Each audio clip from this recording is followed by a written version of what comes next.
Hello, good morning student. स्वागत है आपका इस प्यारा सा चैनल स्टडी अड्डा 143 में। सो डियर स्टूडेंट, आज हम आपको ज्योमेट्री का 10th क्लास का बहुत ही इम्पोर्टेंट थ्योरम लेकर आया हूँ, जो आपके एग्ज़ाम में मस्ट भी आई है। वो एग्ज़ाम में निश्चित रूप से 2022 का एग्ज़ाम जो होने वाला है उसमें पूछा जाएगा। केवल इसी एग्ज़ाम में नहीं, ये प्रत्येक साल अल्टरनेट करके या कभी कभी तो रेगुलर हर साल पूछा जाता है एग्ज़ाम में। ये क्वेश्चन 2012 में पूछा गया है, 2017 में पूछा गया, 2015 में पूछा गया है और एक बार 20 में भी पूछा गया है। सो आपका पूरी संभावना है कि 2022 में ये क्वेश्चन आए। सो माय डियर स्टूडेंट, आज आपको ले चलते हैं, एक प्रमेय है 6.6 प्रमेय 6.6, जो आपको बहुत ही महत्वपूर्ण है, आपको देखना है। ठीक है, बहुत ही आसान तरीके से मैंने इसको तैयार किया है। आशा है कि आपको बहुत ही समझ में आएगा। और फिर स्टार्ट करने से पहले मेरा आपसे रिक्वेस्ट है कि माय डियर स्टूडेंट, प्लीज़ शुरू से अंत तक इस वीडियो में बने रहिए, स्किप ना करें, क्योंकि ये आपके एग्ज़ाम में 5 मार्क्स दिलाने की कैपेसिटी रखता है। ठीक है, सो चलिए देखते हैं क्या है ये प्रमेय। ठीक है, सो स्टूडेंट, आप देख पा रहे होंगे कि प्रमेय यहाँ पर 6.6 प्रमेय पढ़ाने वाला हूँ। एनसीईआरटी किताब में ये रहता है और क्लास 10th का एनसीईआरटी बुक में देखेंगे आपको मिलेगा 6.6 प्रमेय। ठीक, तो ये प्रमेय का स्टेटमेंट क्या है, इसको ध्यान से सुनना है। ठीक है, ये कहता है कि दो समरूप त्रिभुज, ध्यान दीजिएगा, समरूप त्रिभुज दो होना चाहिए। दो त्रिभुज कैसा होना चाहिए? समरूप त्रिभुज के क्षेत्रफल का अनुपात उनके संगत भुजाओं के वर्गों के अनुपात के बराबर होता है। सुन लीजिए, फिर से एक बार पढ़ रहे हैं, जहन में बैठा लीजिए, क्योंकि स्टेटमेंट याद रखना, कथन याद रखना बड़ा इंपॉर्टेंट है। दो समरूप त्रिभुजों के क्षेत्रफल का अनुपात, समरूप त्रिभुज के क्षेत्रफल का अनुपात उनके संगत भुजाओं के वर्गों के अनुपात के बराबर होता है।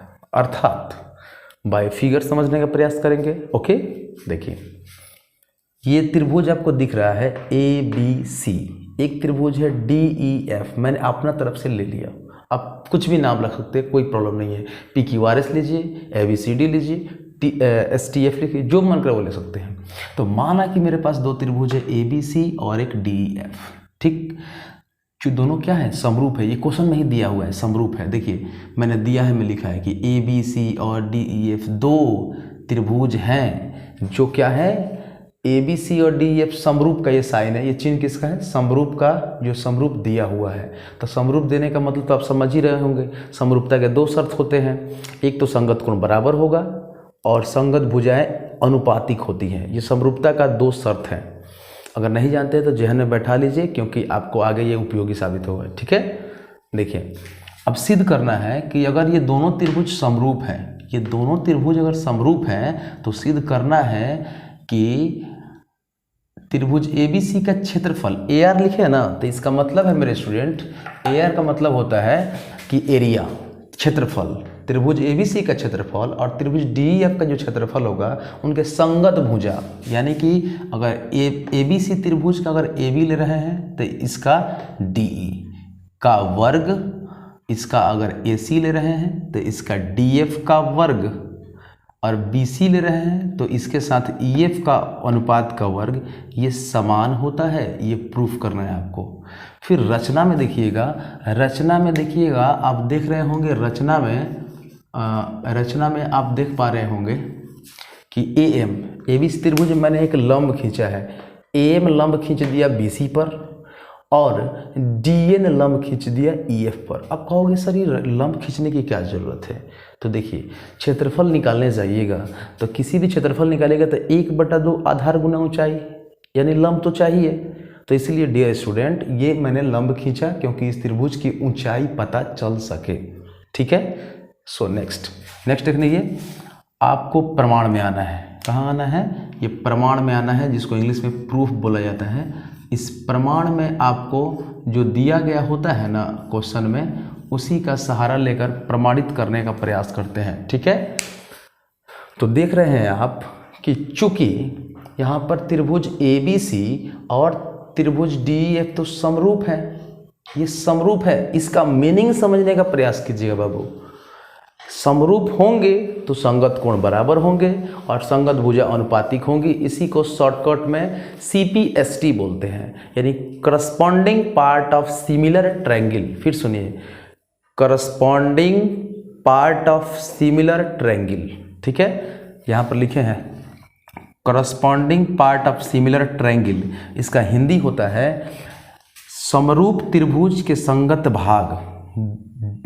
मतलब समरूप त्रिभुज अगर होंगी तो कोण बराबर होगा और भुजाएं अनुपातिक होंगी, उसी को CPST के नाम से जाना जाता है। कोई डाउट?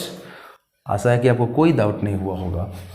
तो यहाँ पर चूंकि क्वेश्चन में दिया ही हुआ है कि दोनों त्रिभुज समरूप है तो इसका संगत भुज तो अनुपातिक में होगा, यानी कि अगर AB के साथ D का अनुपात, AC के साथ DF का अनुपात, BC के साथ EF का अनुपात, ये होगा, ये समरूप है, इसीलिए ऐसा लिखा गया है। ये CPST का नियम है। CPST का नियम मैं जस्ट समझाया क्या कहता है, उसी के नियम से।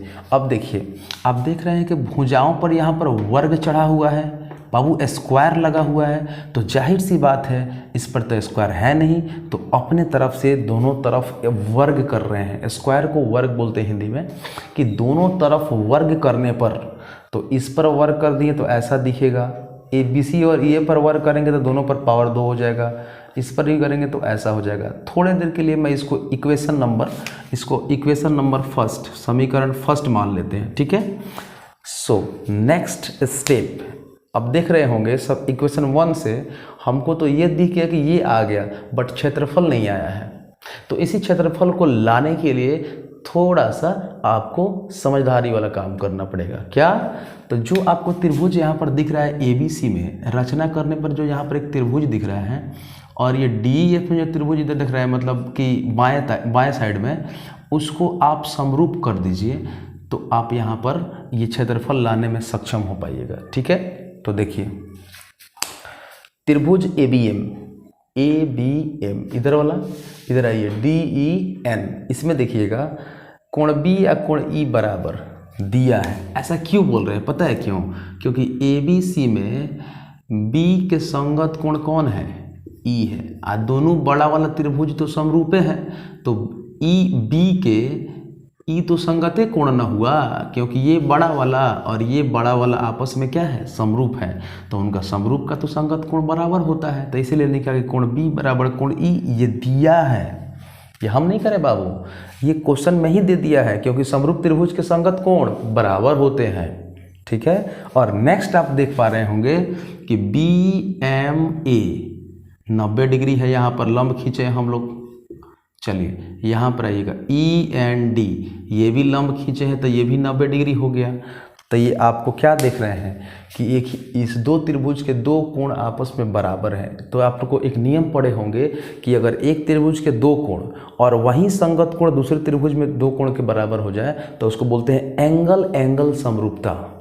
उसी समरूपता के नियम से ये जो दोनों लिए थे हम लोग, बाएं साइड वाला जो ट्रायंगल वो आपस में समरूप हो गया। क्या हो गया बाबू? समरूप हो गया। तो समरूप हो गया तो उसका फ़ायदा उठाइए, क्योंकि आप फ़ायदा जानते हैं कि जैसे ये त्रिभुज के समरूप हो गया बाएं तरफ वाला, तो उसका संगत भुजा AB, इसका संगत भुजा DE, ये बटा में हो जाएंगी, यानी कि अनुपात में हो जाएंगी। अगर इसके लिए ये लंब है तो इसके लिए ये लंब, ये भी अनुपात में हो जाएगा। ये कहाँ से नियम है अभी बता रहे हैं, जस्ट समझा के निकला हूँ। CPST कभी मत मिस कीजिए।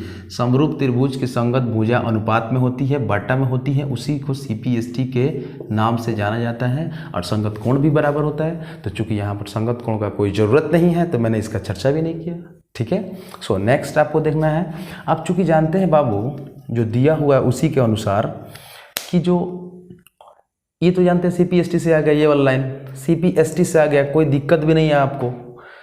अब इसको ले आकर थोड़ा सोचिए, AM/DN तो मैंने लिख दिया, उसका लंब AN तो इसका लंब DN तो लिख दिया, उसका AB/DE संगत भुजा है, लेकिन यही AB/DE किसके बराबर है? थोड़ा देखिए तो ए बी बटा डी यहाँ पर किसके बराबर, थोड़ा ध्यान दीजिएगा, यहाँ पर समझने का प्रयास कीजिएगा। ये जो ए बी बटा डी जो आपको दिख रहा है ये किसके बराबर है, बी सी बटा ई एफ के।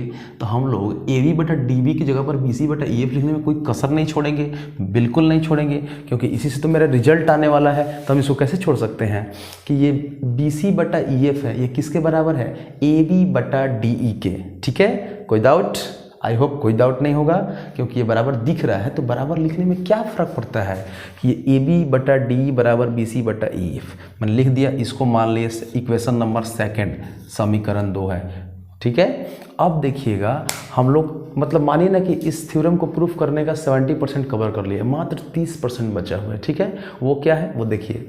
हम लोग भुजा तो अनुपातिक यहाँ पर प्रूफ किए हैं, बट हमको क्षेत्रफल का थोड़ा सा पंगा है। ठीक है, इस क्षेत्रफल के लिए आपको इस त्रिभुज का क्षेत्रफल निकालना पड़ेगा। सो देखिए कैसे निकाला मैंने। अब त्रिभुज ए बी सी और त्रिभुज डी एफ का क्षेत्रफल का जो अनुपात लाना है, इसलिए मैंने अनुपात में क्षेत्रफल लिखा। अब देखिए फॉर्मूला क्या होता है, 1/2 आधार गुना ऊंचाई। इस त्रिभुज का ए बी सी में, इस ए बी सी में आधार मेरा बी सी है और लंब क्या है, ए एन है, ए एम है, क्या है, ए एम है। तो यहाँ पर 1/2 आधार बी सी और लंब ए एम। फिर इसमें आइए डी ई एफ में आधार मेरा क्या है, ई एफ, लंब क्या है, डी एन। तो मैंने ई एफ डी एन लिख दिया। अब देखिए आप ध्यान से, यहाँ पर 1/2 से 1/2 तो कैंसिल हो गया। अब यहाँ पर क्या बचा, बी सी बटा ई एफ, बी सी बटा ई एफ है, यहाँ ए एम बटा डी एन है, तो मैंने ए एम बटा डी एन ही लिख दिया। कोई ट्रबल है नहीं, आशा है कि कोई दिक्कत नहीं है। ठीक है, समझ पा रहे हैं ना। तो ए बी बटा बी सी जो है वो तो लिख ही दिए है, बस ये आपको समीकरण 2 से देखिएगा यहाँ पर बदलाव हुआ है।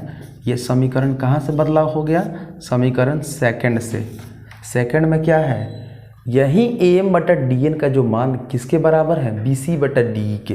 तो हम लोग समीकरण ए एम बटा डी एन के जगह पर बी सी बटा ई एफ लिखने में कोई कष्ट होगा नहीं। क्यों कष्ट होगा भाई, क्योंकि ए एम बटा डी एन समीकरण 2 में बी सी बटा ई एफ के बराबर है। तो मैंने लिख दिया, और इसको जब गुना कराइएगा तो बी सी का स्क्वायर हो जाएगा, ये ई एफ का स्क्वायर हो जाएगा। इसको थोड़ा देर के लिए समीकरण 3 कह लीजिए। और क्षेत्रफल देखिए, आपको ये रिजल्ट दिख रहा होगा, क्षेत्रफल है तो क्षेत्रफल मैंने लिख दिया। इसको सॉल्व करने के बाद बी सी स्क्वायर बटा ई एफ स्क्वायर लिख दिया। अब आप देखिए समीकरण 1 में देखिए, समीकरण 3 में देखिए, आपको पक्का रिजल्ट दिख रहा होगा। समीकरण 1 में आप देख रहे होंगे, समीकरण 3 में देख रहे हैं कि बी सी स्क्वायर बटा ई एफ का स्क्वायर इनके क्षेत्रफल के अनुपात के बराबर है। और समीकरण 1 में देख रहे हैं कि जो बी सी का स्क्वायर बटा ई एफ का स्क्वायर अन्य दो भुजा जो है ए सी बटा डी एफ और ए बी बटा डी एफ इनके वर्ग के अनुपात के बराबर है। तो आप ही बताइए, ये बी सी बटा ई एफ तो इस दोनों के ना बराबर है, हम घटा नहीं रहे हैं, बस कंक्लूजन निकाल रहे हैं। इसको देखिएगा कि बी सी स्क्वायर बटा ई एफ स्क्वायर इन दोनों के बराबर है ना। तो ये वाला किसके बराबर है, बी सी बटा ई एफ स्क्वायर किसके बराबर है, ये क्षेत्रफल के बराबर है, क्षेत्रफल के बराबर है। तो समीकरण 1 और 3 से हम लोग निष्कर्ष निकालते हैं कि ए बी का क्षेत्रफल और डी एफ का जो क्षेत्रफल का अनुपात, ये B C square E F square किसके बराबर है, ये तो ए सी बटा डी एफ और ए बी बटा डी ई के बराबर है ना। तो इसीलिए मैंने बराबर लिख दिया। तीनों भुजाएं तीनों के साथ वर्गों के अनुपात के रूप में आ रहा है। इस तरह से मेरा प्रमेय क्या हो गया, प्रमाणित हो गया। ये एग्ज़ाम में बहुत ही इम्पोर्टेंट है। एग्ज़ाम में एक पूरी मान लीजिए क्वेश्चन है जो आने की पॉसिबिलिटी शो कर रहा है, क्योंकि ये क्वेश्चन इतना इम्पोर्टेंट हो, जितना कहें मतलब शब्द कम पड़ जाएंगे, क्योंकि हर 1 साल 2 साल के अल्टरनेट पर आते रहते हैं। कभी फर्स्ट सिटिंग में आ जाए, कभी सेकंड सिटिंग में, कभी कभी तो दोनों सिटिंग में आ जाते हैं। सो माय डियर स्टूडेंट, आपसे मेरा एक ही रिक्वेस्ट है कि इस थ्योरम को जितना हो सके मेहनत करके इसको अपना लीजिए, क्योंकि बोर्ड में 5 मार्क्स आपको दिवाएगा मैथमेटिक्स में। वो भी क्या है, मैथमेटिक्स में, जैसे बच्चों का मैथमेटिक्स में आमतौर पर प्रॉब्लम रहता है। तो ये मान लीजिए कि मैंने आपको एक गिफ्ट के तौर पर बता दिया। इसको जितना जल्दी हो सके इसको बनाइए, रिवाइज कीजिए, 1 बार देखिए, 2 बार देखिए, निश्चित रूप से आपको ये मदद करेगा थ्योरम। ठीक है, तो आज के लिए इतना ही। धन्यवाद, मिलते हैं अगले वीडियो में। तब तक के लिए bye bye, take care, thank you.